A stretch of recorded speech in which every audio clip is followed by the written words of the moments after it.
Obrigado, professor, obrigado pelo convite, a possibilidade de falar e de ouvir os colegas, porque na Unilab também muitas vezes acontece a gente não conseguir ouvir os colegas.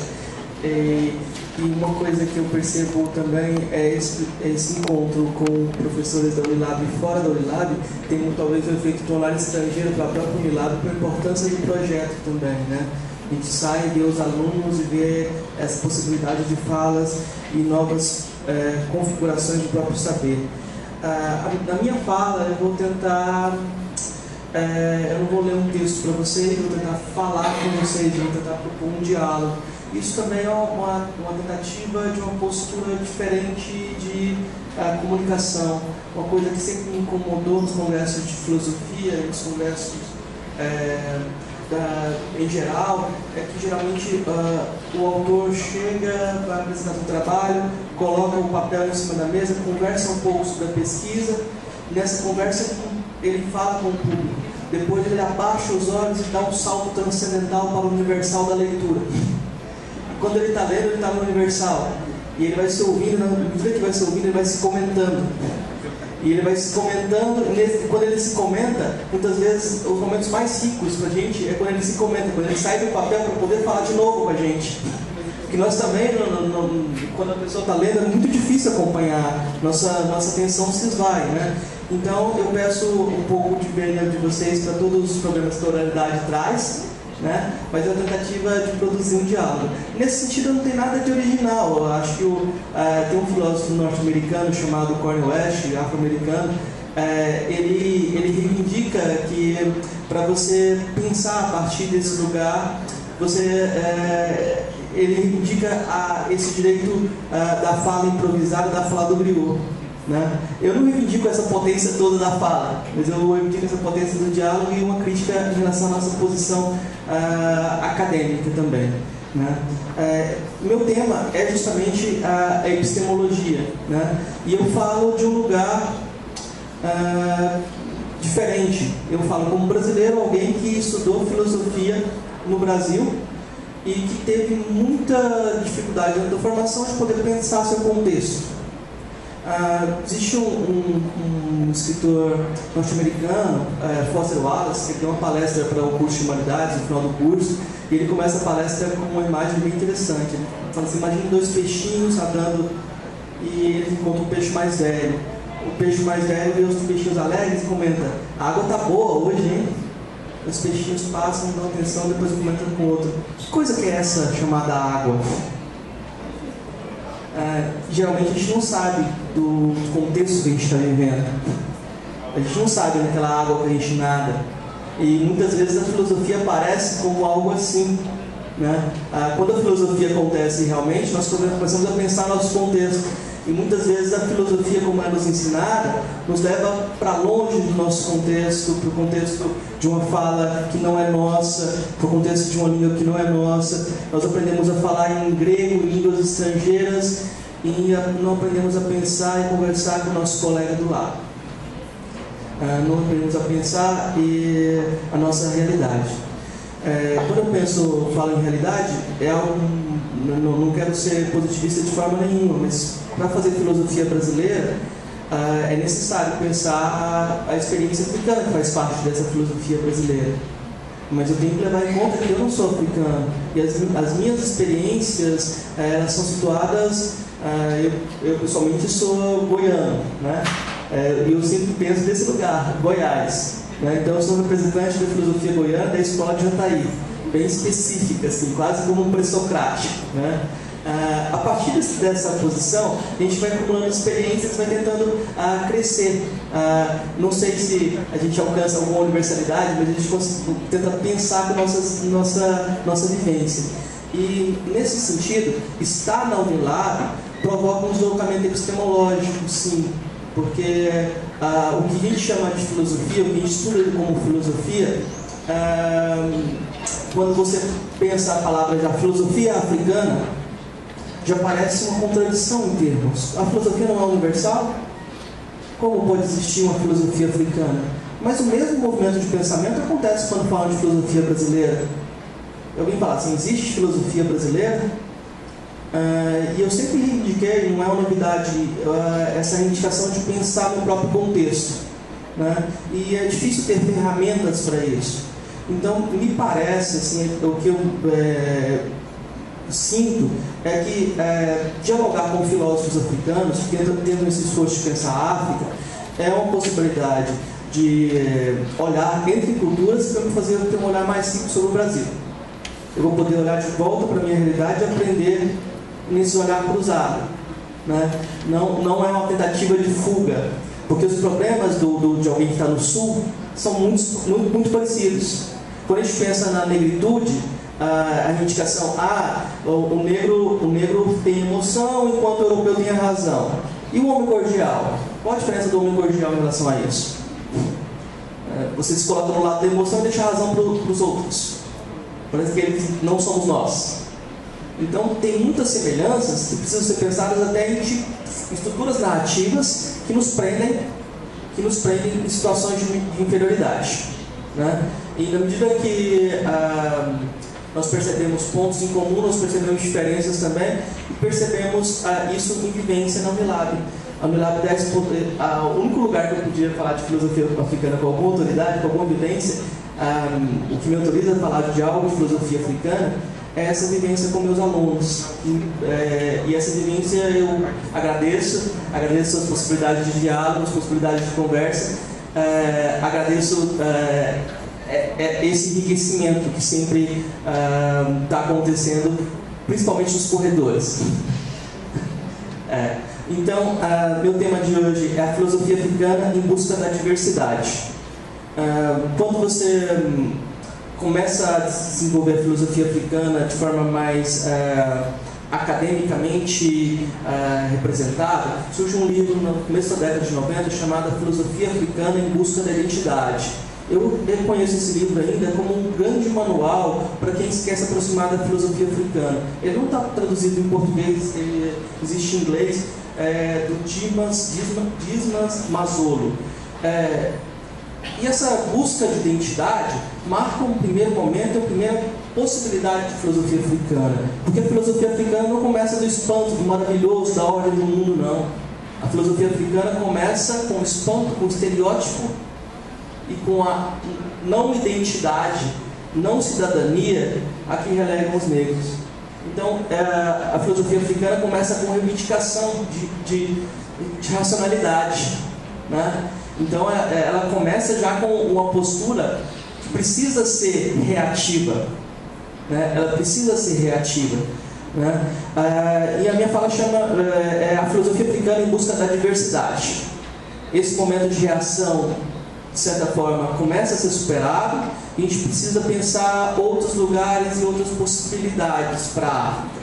Então, nesse sentido, eu faço com a professora Caterina, né? Eu acho que a questão da diversidade começa a ser encarada de forma séria e o discurso de uma África única começa a perder lugar e a ideia de africanidade talvez seja um totem que a filosofia africana enfrenta, né? A gente pode colocar assim que para a filosofia africana você tem os seus sofistas também, né? A filosofia africana se define em oposição aos sofistas que seriam os etnofilósofos, aqueles que identificam uma homogeneidade, uma essência da África, uma essência que estaria em todos os africanos, né? E a partir dessa reivindicação de essência pretende falar de toda a África como se fosse um único, uma unidade, como se houvesse um ser africano, uma pessoa africana única, né? Esse discurso ele tem seu lugar político, mas ele tem problemas epistemológicos seríssimos. Se você parte desse discurso, as conclusões talvez já sejam dadas no lugar de partida, né? Então, para começar, eu queria colocar que a descolonização é um termo muito amplo. A gente tem que saber também situar de que descolonização que a gente está falando. A descolonização para um país como Guiné-Bissau é diferente da descolonização para um país como Angola, né? Para países que foram colonizados pelos portugueses, o problema da descolonização é diferente para os países colonizados pelos ingleses ou pelos franceses. Então a gente tem várias descolonizações. Se a gente pensa na Índia, é uma coisa. Falar de descolonização no Brasil, o brasileiro fala assim, mas a gente foi colônia algum dia? Nós nos reconhecemos como colonizados, nós não somos como os Estados Unidos, que nascemos sem pai nem mãe, né? Totalmente, nós nos libertamos sozinhos, existimos por nós mesmos. Então, esse reconhecimento do que é colonização é um problema, e o que deve ser enfrentado também não é homogêneo, né? Mas quando a gente pensa na África e em relação à filosofia, eu posso dizer que a filosofia tem uma credibilidade muito grande entre os africanos. Ela tem um poder muito grande.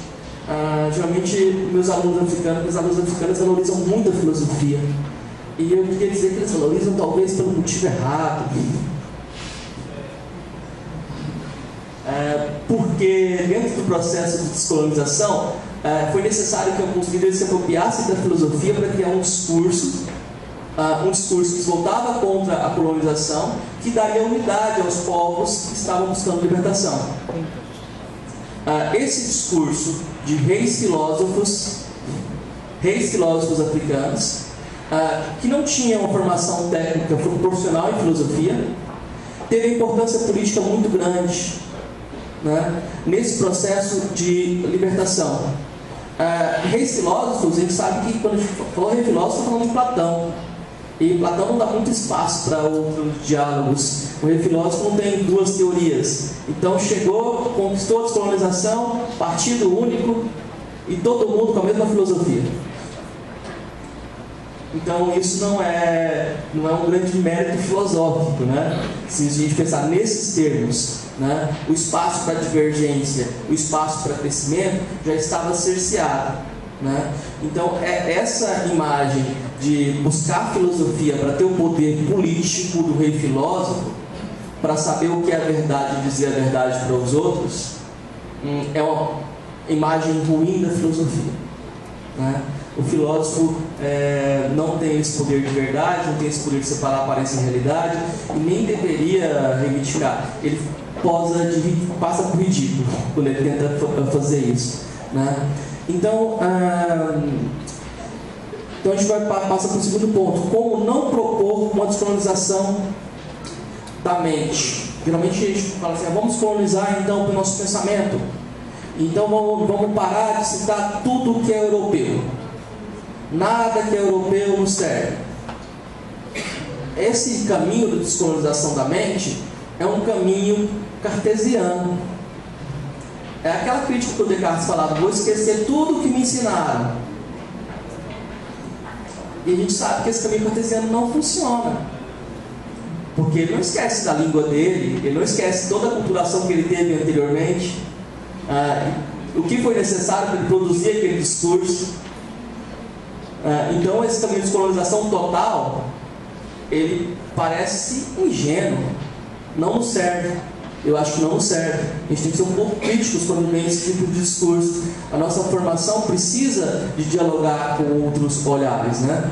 Então, eu acho que essa descolonização não deve ser cartesiana, e ela deve tomar cuidado para se desviar de uma África tomada como objeto, como geralmente os colonizadores tomavam a África como objeto. E em reação a isso, muitos teóricos propõem a África como sujeito, né? A negritude aponta para isso. Vamos desenvolver o sujeito africano, e cai numa posição subjetivista, né? Essa posição de reivindicação subjetivista, esse desenho, deixa eu dar os créditos que eu estou falando, mas eu tenho que colocar nota de rodapé. Esse desenho de objetivo, subjetivo, vem do filósofo moçambicano chamado José Castiano, né? Então tem um momento que ele pensa que é objetivo, a África é tomada como objeto, e um momento subjetivo, que a África é tomada de uma forma a reivindicar a identidade. E ele coloca tanto o umbutismo nesse momento, como a negritude, como a mais próximo da gente, o movimento do Asante, a afrocentricidade. Ele indica um tipo de essência africana, de agenciamento africano, que coloca os africanos como diferentes de todos os outros povos. Aí tem um momento exótico, que é afrocentricidade, vira eu vou ser provocativo, afrocentricidade. Porque aí a pessoa fala assim, não, essa coisa de africano, eu não vou discutir não, porque eu não posso discutir com ele, é outro universo incomensurável.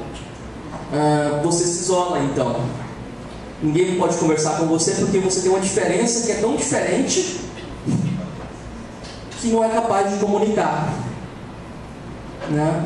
Então esse segundo movimento tem uma importância política, tem elementos de importância política, só que epistemologicamente, novamente, ele nos faz ficar numa situação pobre. Então, o Castiano fala que a gente precisa então ser intersubjetivo. Temos que nos reconhecer como sujeitos, reivindicar nossa posição de sujeito, mas conversar com o outro também. Até para separar o que nos interessa e o que não nos interessa, né? A grande questão talvez seja aí, eu vou retomar isso no final, é com quem que a gente conversa, né? Outro problema também de como a gente não deve descolonizar a mente é desconsiderando a diferença de lugar. Então, por exemplo, eu poderia propor um curso de filosofia africana do Ileaê, por exemplo. Eu não conheço Ileaê, mas eu estou tentando ser contextualizador aqui. Mas eu estou querendo ser contextualizador para criticar. Porque se você fala que é filosofia africana, você tem que responder: o que você está chamando de África? Onde está a África? A África é um continente? Eu estava conversando com uma aluna ontem e eu falei assim: quando você saiu da África, você se reconheceu como angolana, como africana? Ela: como angolana, sim, como africana é você que está dizendo. Então a gente geralmente generaliza as coisas, mas existe uma generalização problemática quando a gente toma a diáspora como a própria África e toma os problemas da diáspora como os problemas da África e toma a identidade do negro da diáspora como igual à identidade do negro da África, né? E para mim é um problema que eu estou tentando pensar a possibilidade de fazer uma filosofia a partir do Brasil. Eu tenho que pensar uma filosofia afro-brasileira, uma filosofia que pensa a partir do Brasil, uma filosofia que pensa a partir da diáspora e uma filosofia que seja propriamente africana, que trate dos problemas africanos, de descolonização da África, desses países, cada vez mais específica, porque essa filosofia generalista não atende os meus alunos. Quando eu chego na sala de aula com essa filosofia generalista que eu fiz a partir de experiências brasileiras, meus alunos que são africanos, que vêm de países específicos, falam assim: eu nunca ouvi falar disso no meu país. E agora? Eles construíram totalmente essa reivindicação descolonizadora, que na verdade tem problemas aí de eu tomar meu lugar como um não lugar novamente, uma nova evasão, né? Então essa tentativa de situar os lugares é muito importante. Eu acho importante separar. Filosofia africana trata da experiência africana de quem vive na África. Filosofia afro-brasileira, vamos situar isso no Brasil. E afrodiaspórica, talvez seja uma experiência que englobe tanto a África quanto a diáspora. Mas é bom colocar essas diferenças para falar de que lugar que a gente está e do que a gente está falando. Na filosofia afrodiaspórica, talvez você procure encontrar elementos em comum que são dados pela cultura, mas que não são o mesmo para todos, né? Principalmente quando a gente fala do preconceito, do racismo, de estruturas de pensamento da branquitude, tudo isso está dado, mas você tem que problematizar. Aí, duas questões para a gente pensar a filosofia africana, então. Como a filosofia africana coloca em questão a filosofia? A filosofia africana, eu já comentei isso no início, ela já parece ser uma contradição em termos, porque a filosofia quer ser universalista, e eu estou localizando ela. Então, quando eu falo filosofia africana ou filosofia brasileira, ou qualquer filosofia localizada, eu preciso desconstruir a filosofia em sua pretensão de universalidade. Então, a filosofia africana é desconstrutiva. E aí você pode ver, muitos autores são ferramentas para filósofos africanos fazerem isso. Eu tenho uma formação a partir do diálogo com Richard Hort. É uma das ferramentas que muitos filósofos africanos usam pela crítica que ele faz da epistemologia ocidental. Mas Derrida também é uma ferramenta que muitos filósofos africanos utilizam, né? Mas utilizam como ferramenta. O interessante é pegar um filósofo europeu e mostrar como ele reivindicava a universalidade e nem saía da cidade dele. Tipo, o cosmopolitismo de Kant, ele resiste a uma análise cuidadosa de choque de culturas, não resiste. E mostrar esse pé de barro da filosofia europeia faz parte desse processo de descolonização do pensamento. É uma estratégia. Você pode fazer isso com qualquer filósofo, mesmo os filósofos que estão tentando ser descolonizadores, eles vão ter esse momento que pode ser mostrado, olha, ele se situa no lugar e está tentando fazer, né? Essa desconstrução é necessária. Nesse momento você está dialogando com filósofos canônicos. Você pega esse cânone e mostra que esse cânone não resiste a uma análise mais detida.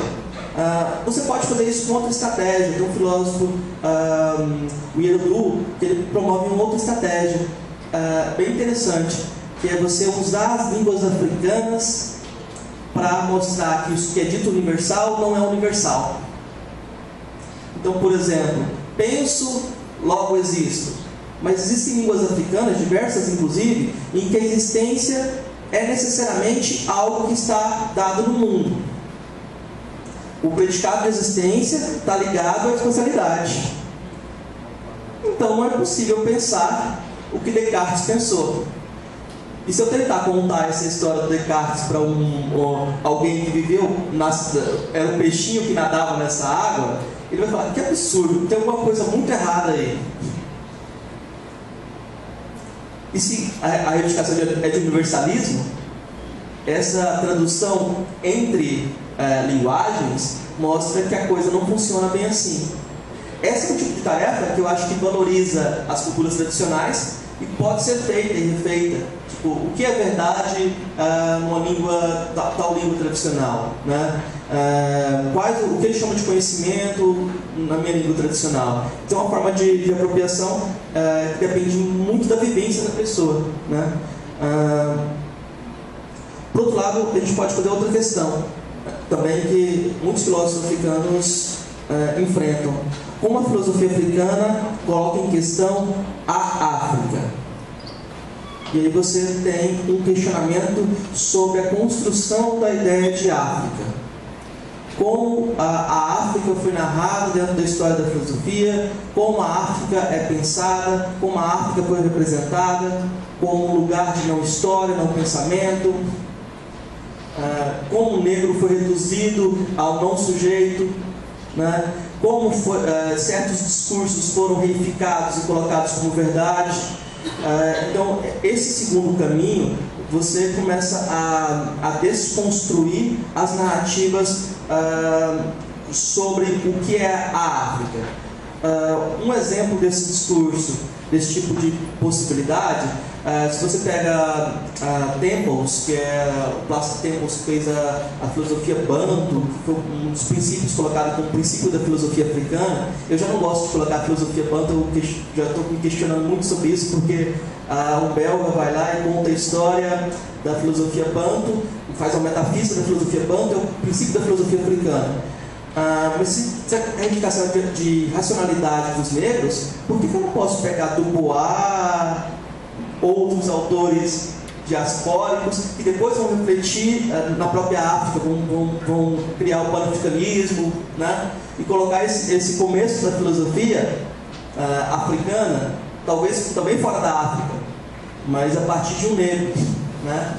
Mas pulando isso, o Temples ele vai mostrar como a pessoa africana ela é diferente da noção de pessoa que a gente tem no Ocidente, a ideia de mundo, que você inclui dentro do mundo os existentes, os ancestrais, que são considerados pessoas, estão sempre em contato com os vivos. A gente pode questionar se o mundo vale para toda a África, e aí, se ele está falando da língua banto, já começa a ficar problemático, né? Mas, mesmo considerando que a ideia de ancestralidade, dessa ligação religiosa seja válida, você tem que problematizar de modo como o Emos Bolaga faz. Se o mundo existe hoje, ele existe em crise. As crenças tradicionais, no choque com a modernidade, elas só podem estar em crise. A modernidade trouxe essa crise. Não adianta você colocar um passado e querer que os africanos voltem para esse passado como se fosse a sua verdade, né? Manter a crença tradicional depende então de um exercício, talvez até fazendo o pascaliano, né? Você faz para ter fé, você faz para manter a ligação da comunidade, né? Porque uma coisa que o Tempos não considerou é que muitas vezes as pessoas exercem as atividades religiosas sem manter a fé, ou exercem as atividades religiosas de forma instrumental. Essa possibilidade de outros usos das práticas não foi pensada pelo Tempos, né?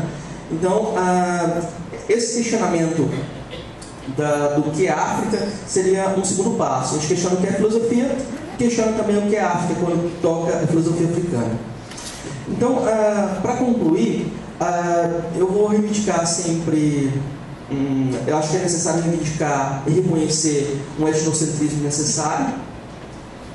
Isso significa que você tem um lugar, talvez até mais do que isso, como eu aprendi com a Caterina também, eu tenho que colocar meu lugar de gênero, eu tenho que colocar a minha língua.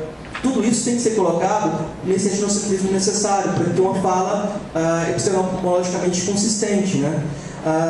Mas mais do que isso,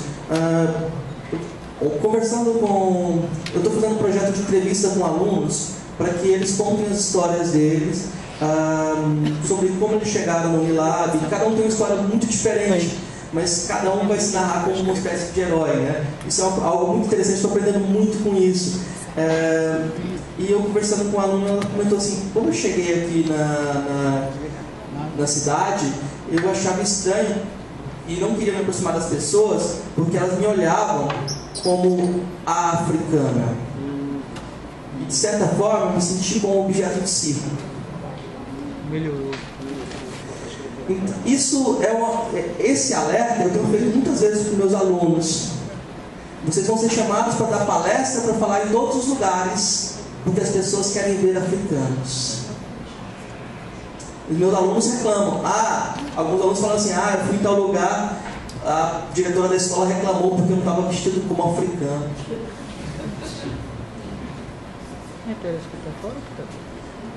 Essa questão no África histórica afeta o cotidiano de nós que estamos no Unilab e o dia a dia de nossos alunos, quando eles são olhados de forma circense,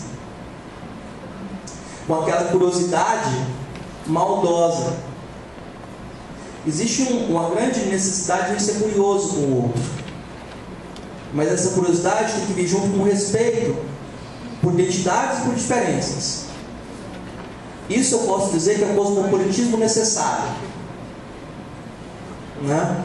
E a gente tem que construir esse cosmopolitismo necessário de respeitar, aprender com diferenças, saber que conhecer diferenças traz aprendizado, e que não basta aprender com as diferenças. Eu preciso respeitar as diferenças, ser responsável por cada ser humano. Esse segundo passo é o mais difícil. Eu posso ser um antropólogo bem sucedido aprendendo com a diferença, mas sem respeitar ninguém ou sem levar em conta o outro como ser humano, né? Eu já estou fechando aqui. Só dois pontos aqui que eu queria colocar que eu acho interessante. O Elísio Macamo, Ele foi chamado para dar uma palestra aqui no Brasil. Ele é um filósofo sociólogo. Eu sempre me indico lugar de filósofo todo mundo para me dar poder. Ele é um sociólogo moçambicano e ele quer a diferença, né? Ele quer ser sociólogo, eu achei filósofo, ele não quer mais não. Moçambicano, ele dá uma palestra sobre epistemologia, africanidade e lusofonia. E ele fala, a palestra dele, resumidamente, foi assim: olha, vocês me chamaram para falar de africanidade e lusofonia.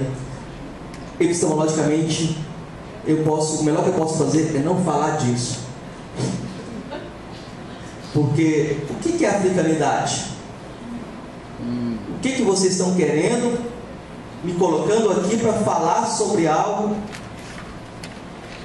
com essa essencialidade? E o que é lusofonia? Para mim, para ele que falava de um moçambicano, que sabe que quando falam lusofonia, falam de Brasil e Portugal.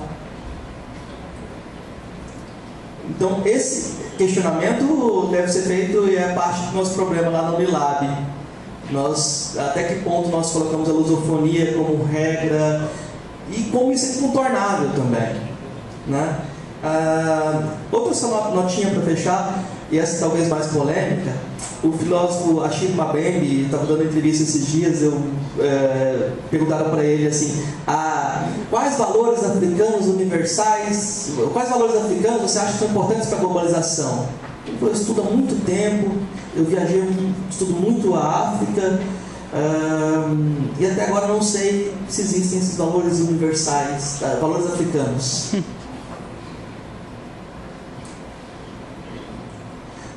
Essa fala dele é muito provocativa. Muita gente não vai concordar com isso, né? Mas eu destaco isso porque eu quero mostrar que a reivindicação agora é a reivindicação que minha aluna fez. Quando ela falou assim: olha, quem falou africano foi você. Eu sou angolana, eu sou de Cabinda, eu sou de um lugar específico. E como eu quero fazer a mesma reivindicação, eu quero que a escola de Jataí seja reconhecida no mundo. Eu avalizo a avaliação dela e vou buscar a diversidade, vou buscar reconhecer lugares de fala diferentes. E eu acho que esse é o caminho da filosofia africana, uma filosofia africana que deve buscar as diferenças, né? A gente tem que pensar agora qual a filosofia que a gente tem em português, a filosofia africana em português, que é diferente da filosofia lusófona e a filosofia em inglês. Os filósofos de Moçambique, os filósofos de Guiné-Bissau, e pensar a partir de lugares. Essa é uma dificuldade também, mas é um desafio que a gente tem agora.